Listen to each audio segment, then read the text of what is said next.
Assalamualaikum warahmatullahi wabarakatuh.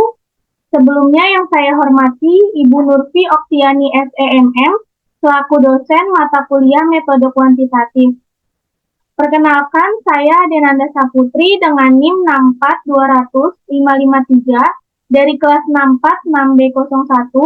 Di sini saya akan mempresentasikan hasil proposal skripsi saya yang berjudul Pengaruh Motivasi dan Disiplin Kerja terhadap kinerja karyawan pada PT Indurasmi Cemerlang. Yang pertama, latar belakang. Motivasi dan disiplin kerja berhubungan langsung dengan kinerja karyawan. Oleh karena itu, perusahaan harus memperhatikan motivasi dan disiplin kerja dalam bekerja untuk mengetahui apa yang diinginkan karyawan agar karyawan bekerja dengan semangat untuk mencapai tujuan perusahaan dan pada akhirnya perusahaan memiliki karyawan yang mempunyai kemampuan dan keterampilan kerja. Ketika seseorang karyawan mendapatkan motivasi kerja dan mengikuti disiplin kerja yang baik, maka akan meningkatkan kinerja karyawan dan mencapai hasil yang baik bagi perusahaan. Melalui motivasi dan disiplin kerja yang baik, karyawan harus lebih termotivasi dan aktif untuk melakukan yang terbaik, sehingga kinerja karyawan akan meningkat. Pencapaian kinerja karyawan di PT Indurasmi Cemerlang yang belum optimal diduga kurangnya motivasi dan disiplin kerja yang rendah. Oleh karena itu, penulis tertarik untuk melakukan penelitian yang berjudul Pengaruh Motivasi dan Disiplin Kerja terhadap Kinerja Karyawan pada PT Indurasmi Cemerlang. Lalu, rumusan masalah. Yang menjadi rumusan masalah dalam penelitian ini, yang pertama, apakah terdapat pengaruh antara motivasi terhadap kinerja karyawan pada PT Indurasmi Cemerlang. Yang kedua yaitu apakah terdapat pengaruh antara disiplin kerja terhadap kinerja karyawan pada PT Indurasmi Cemerlang. Yang ketiga, apakah terdapat pengaruh secara signifikan antara motivasi dan disiplin kerja terhadap kinerja karyawan pada PT Indurasmi Cemerlang. Lalu, tujuan penelitian ini yaitu yang pertama, untuk mengetahui pengaruh motivasi terhadap kinerja karyawan pada PT Indurasmi Cemerlang. Lalu yang kedua, untuk mengetahui pengaruh disiplin kerja terhadap kinerja karyawan pada PT Indurasmi Cemerlang. Dan yang ketiga, untuk mengetahui pengaruh secara signifikan antara motivasi dan disiplin kerja terhadap kinerja karyawan pada PT Indurasmi Cemerlang. Selanjutnya kajian teori. Yang pertama motivasi. Menurut Hasibuan, motivasi adalah sesuatu yang menyebabkan ikut serta menopang tingkah laku manusia, membuat mereka ingin bekerja keras dan bersemangat untuk mencapai hasil yang optimal. Lalu disiplin kerja. Menurut Rifai, disiplin kerja merupakan alat yang digunakan oleh manajer untuk berkomunikasi dengan karyawan agar mereka siap untuk mengubah perilaku mereka dan meningkatkan kesadaran serta kemauan mereka untuk mematuhi semua peraturan yang ada di perusahaan. Lalu kinerja karyawan menurut Nur bahwa kinerja karyawan atau prestasi kerja pada hakikatnya adalah hasil kerja yang dilakukan oleh pekerja selama jangka waktu tertentu dibandingkan dengan kemungkinan-kemungkinan. Misalnya, standar, tujuan atau kinerja adalah hasil yang dicapai oleh orang tersebut dengan besarnya tugas. Selanjutnya, kajian relevan atau penelitian yang relevan. Adapun penelitian yang relevan yang menjadi rujukan yang berkaitan dengan masing-masing pengaruh, yakni mengenai motivasi dan disiplin kerja terhadap kinerja karyawan. Di antaranya yang pertama, kajian 1, pengaruh motivasi dan disiplin kerja terhadap kinerja karyawan PT Simkom Logistik menurut Ehsan 2019. Kajian yang kedua yaitu pengaruh motivasi dan disiplin kerja terhadap kinerja karyawan Division 3 PT PP London Sumatera Indonesia Tbk Bukit Hijau Kecamatan Rawas Ilir Kabupaten Musi Rawas Utara menurut Effendi dan Yogi tahun 2019. Selanjutnya kajian yang ketiga yaitu pengaruh motivasi dan disiplin kerja terhadap kinerja karyawan PT Perkebunan Nusantara 5 Persero Kebun Tanah Putih Provinsi Riau menurut Farisi dan kawan-kawan tahun 2020. Selanjutnya kajian yang keempat yaitu pengaruh motivasi dan disiplin terhadap kinerja karyawan pada PT Bank DBS Tangerang Selatan menurut Taligan dan Arya Aji Priyanto tahun 2021. Dan yang terakhir kajian yang kelima pengaruh motivasi dan disiplin kerja terhadap kinerja karyawan pada PT Simetri Putra Perkasa Tangerang menurut Ratnawati dan kawan-kawan tahun 2022. Selanjutnya, kerangka berpikir dalam penelitian ini yang pertama yaitu ingin mengetahui pengaruh motivasi terhadap kinerja karyawan PT Indurasmi Cemerlang. Lalu kerangka berpikir yang kedua yaitu ingin mengetahui pengaruh disiplin kerja terhadap kinerja karyawan PT Indurasmi Cemerlang. Lalu kerangka berpikir yang ketiga yaitu ingin mengetahui pengaruh secara signifikan antara motivasi dan disiplin kerja terhadap kinerja karyawan PT Indurasmi Cemerlang. Selanjutnya yang menjadi hipotesis dalam penelitian ini, hipotesis yang pertama yaitu H0, tidak terdapat pengaruh motivasi terhadap kinerja karyawan PT Indurasmi Cemerlang. H1 terdapat pengaruh motivasi terhadap kinerja karyawan PT Indurasmi Cemerlang. Hipotesis penelitian yang kedua, untuk H0 tidak terdapat pengaruh disiplin kerja terhadap kinerja karyawan PT Indurasmi Cemerlang. H1 terdapat pengaruh disiplin kerja terhadap kinerja karyawan PT Indurasmi Cemerlang.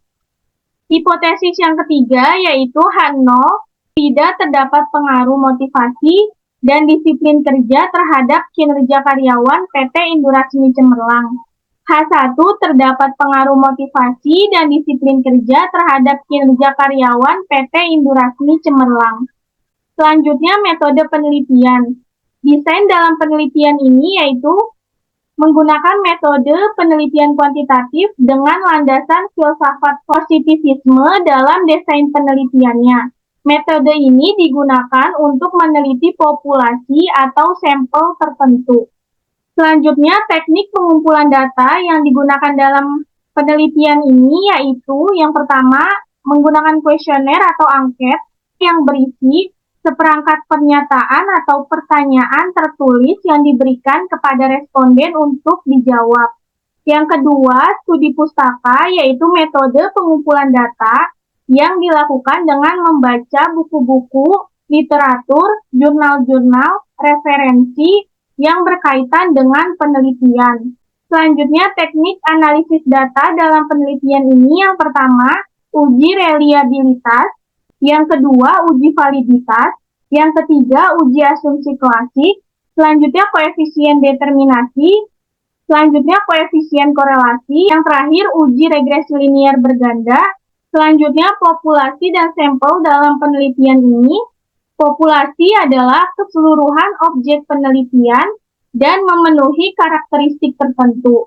Populasi dalam penelitian ini adalah karyawan dan staf divisi sumber daya manusia PT Indurasmi Cemerlang yang berjumlah 44 orang. Dan sampel menurut Sugiono 2014 adalah bagian dari jumlah dan karakteristik yang dimiliki oleh populasi tersebut. Sampel yang diambil dari populasi tersebut harus betul-betul mewakili atau representatif.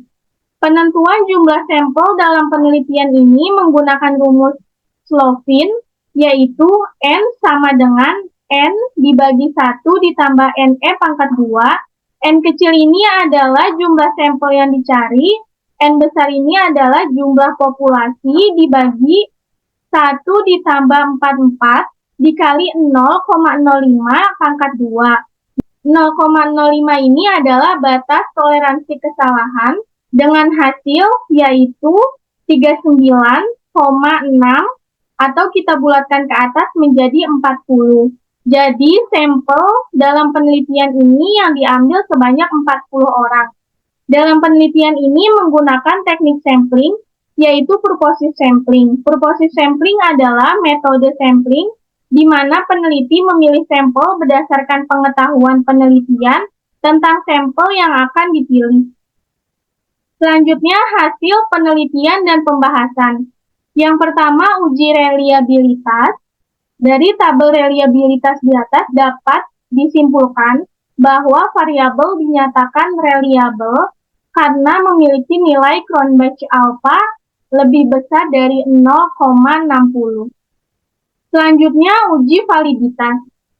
Bisa kita lihat untuk tabel uji validitas variabel motivasi X1 dari 10 pertanyaan dengan keterangan valid, yaitu persyaratan valid jika R hitung atau corrected item total correlation R hitung lebih besar dari R tabel dengan rumus DF sama dengan N dikurang 2. N ini adalah jumlah sampel yang diambil dikurang 2.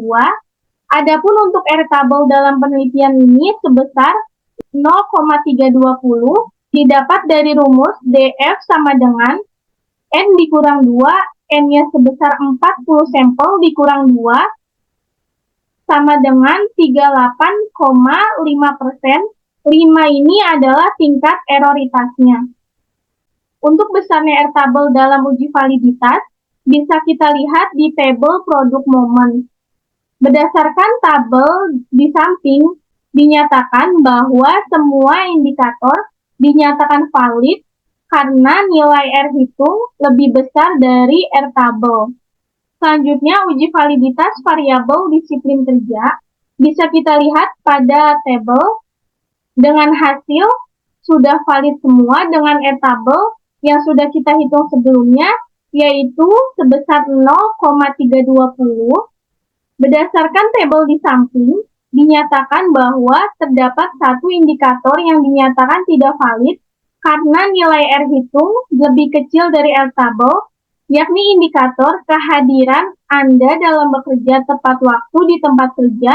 Indikator tersebut dihapus sehingga menghasilkan tabel validitas variabel disiplin kerja di samping yang sudah diolah dinyatakan valid. Selanjutnya, uji validitas variabel kinerja karyawan. Untuk besar R tabelnya, sama seperti variabel motivasi dan disiplin kerja, yaitu sebesar 0,320. Berdasarkan tabel di samping, dinyatakan bahwa semua indikator dinyatakan valid karena nilai R hitung lebih besar dari R tabel. Selanjutnya, uji asumsi klasik. Yang pertama, uji multikolinearitas. Berdasarkan hasil tabel koefisien yang menunjukkan tidak ada variabel independen yang memiliki nilai toleransi kurang dari 0,10, serta berdasarkan hasil nilai VIP di atas menunjukkan nilai kurang dari 10, yakni 1,813. Jadi dapat disimpulkan bahwa tidak ada multikolinearitas antar variabel independen dalam model regresi. Selanjutnya, uji autokorelasi yang dapat dilihat dari tabel model Sumari ketika tidak terdapat autokorelasi di mana dirumuskan dengan DU lebih kecil DW lebih kecil 4 dikurang DU, maka dapat disimpulkan bahwa tidak dapat menolak H0.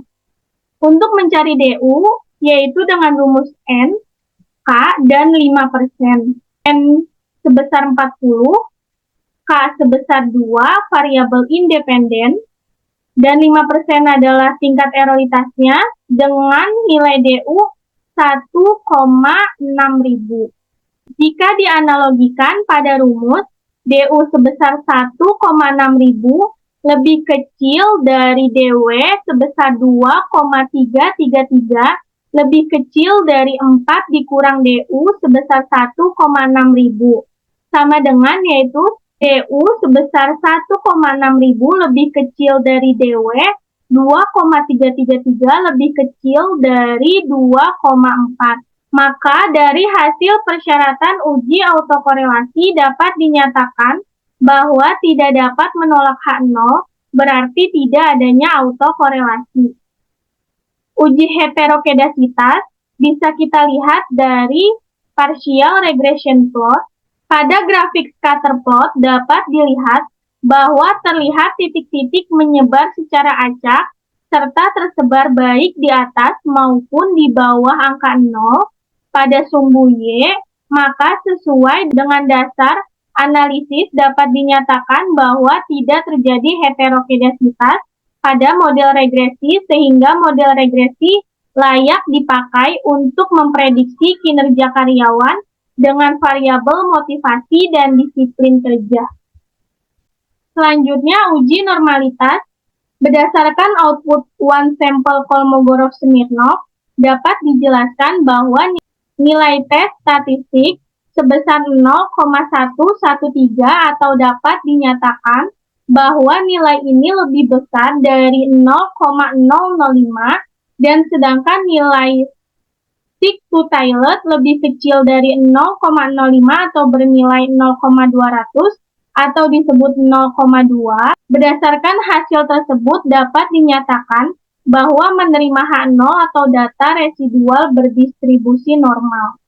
Pengujian normalitas juga dapat dilakukan melalui asumsi atau analisis grafik dengan keputusan. Dari grafik di atas dapat disimpulkan bahwa data menyebar di sekitar garis diagonal dan mengikuti arah garis diagonal atau garis histogramnya menunjukkan pola distribusi normal, maka model regresi memenuhi asumsi normalitas.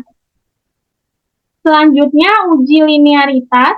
Dari tabel model sumari yang diperoleh di mana besar R-square yaitu sebesar 0,740. Untuk menghitung C2 hitung, dengan rumus R-square dikali N. N ini adalah jumlah sampel. R-square ini yaitu sebesar 0,740 dikali 40 dengan hasil 29,6.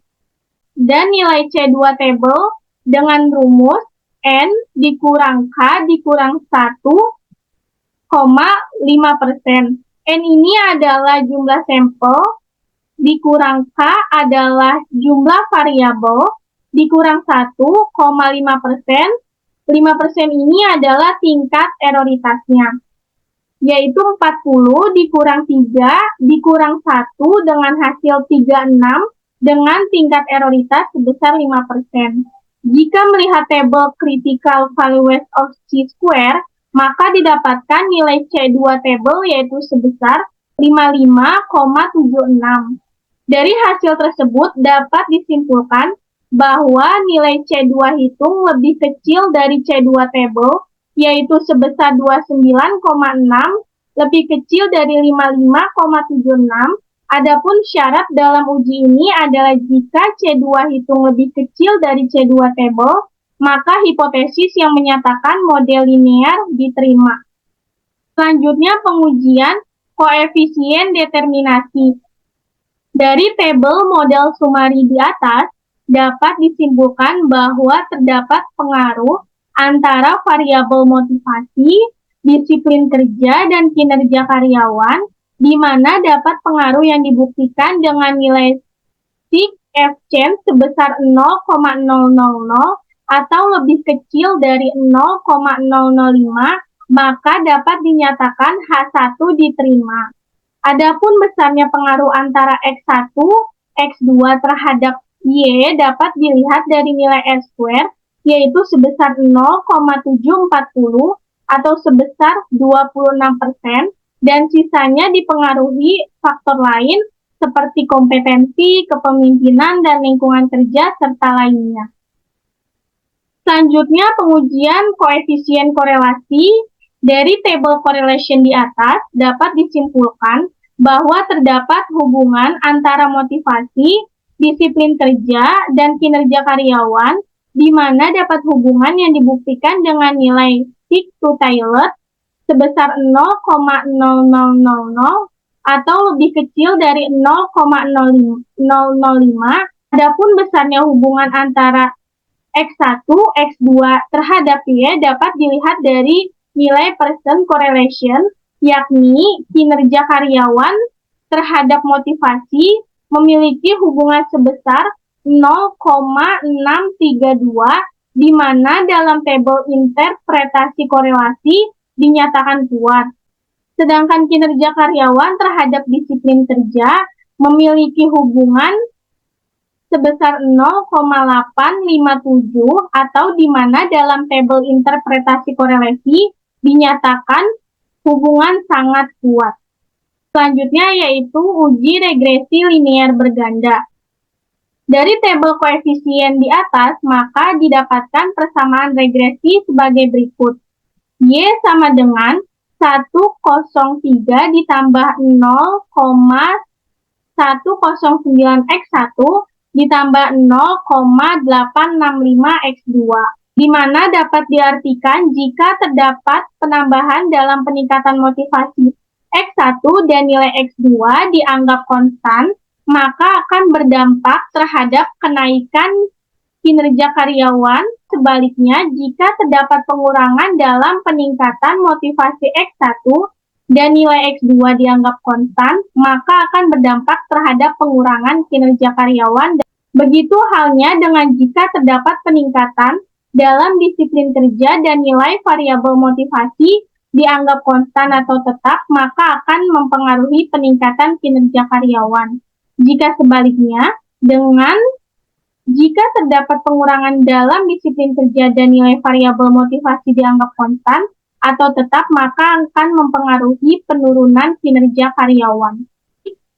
Berdasarkan hasil penelitian yang telah dilakukan untuk menguji pengaruh motivasi dan disiplin kerja terhadap kinerja karyawan pada PT Indurasmi Cemerlang, dapat disimpulkan bahwa yang pertama, variabel motivasi berpengaruh positif terhadap kinerja karyawan PT Indurasmi Cemerlang, yang artinya semakin baik motivasi yang diberikan kepada karyawan, maka dapat meningkatkan kinerja karyawan PT Indurasmi Cemerlang. Lalu yang kedua, variabel disiplin kerja berpengaruh positif terhadap kinerja karyawan PT Indurasmi Cemerlang, yang artinya semakin baik disiplin kerja yang diterapkan pada PT Indurasmi Cemerlang, maka semakin baik juga kinerja karyawannya.